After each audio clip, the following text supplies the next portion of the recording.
Life of Crime has a terrific cast of characters, absolutely fantastic. Some amazing actors here turn up for this movie that definitely escaped me when it came out, and only discovered it thanks to it being on Netflix. It is based on the Elmore Leonard novel The Switch, which is one of my favourite Elmore Leonard novels. He's a great writer.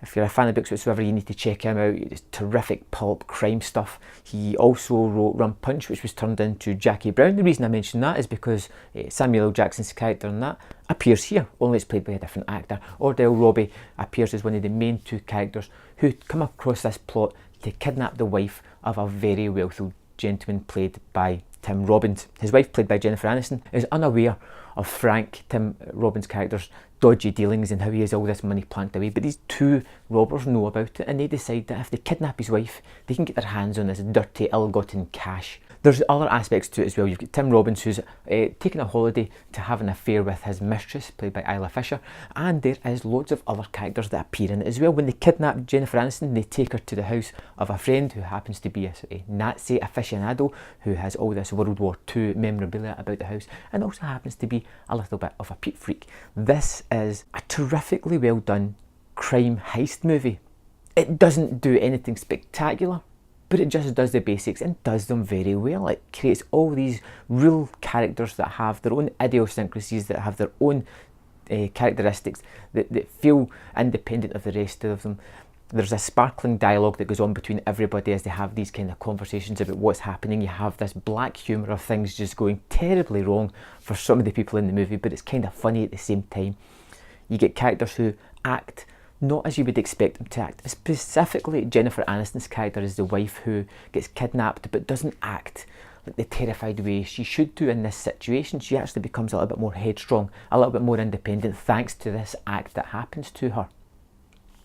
You've got all these characters, all this plot going on, all these balls to juggle in the air, and the movie does it really well by giving all the characters enough time to shine, or let characteristics come through actions that happen to them, rather than just telling you about the characters. You've got some awesome imagery, and every time you think the movie's going down a certain path, it takes a deviation and goes a different way to create a more complex and interesting story than you expect. When I say complex, it's basically because it's got all these characters and all these different plot threads going on, but the story itself is fairly simple and definitely very interesting. A lot of mind games are done here, a lot of people double crossing each other, triple crossing each other, a lot of things turning out not as you would expect.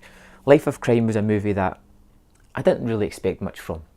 I didn't even realise it was based on the novel The Switch until it came up at the credits, which made me perk up my interest even more in this. It seems to have eked by the cinema and home video release because I had never heard of this movie, and with a cast that it has, it should definitely have popped up on my radar at some point.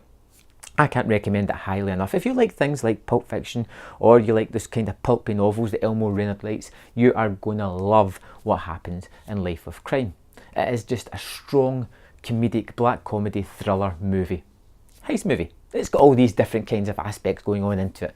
I thought it was pretty fun, I enjoyed a whole lot of it, and I gave it 3 out of 5. Like I said, it doesn't do anything spectacularly well, but it does everything pretty good. Keeps the basics down and makes a very interesting movie full of nice characters that I was actually sorry to see it end. I wanted to see the next stage continue, even though I kind of knew what was going to happen. But it's fun, it's well worth your time, and I think you should definitely check it out. When you do, come back, let me know in the comment box below what you thought of it. If there's any movies that you can think of that are like this, let me know, because I'd love more recommendations like this one.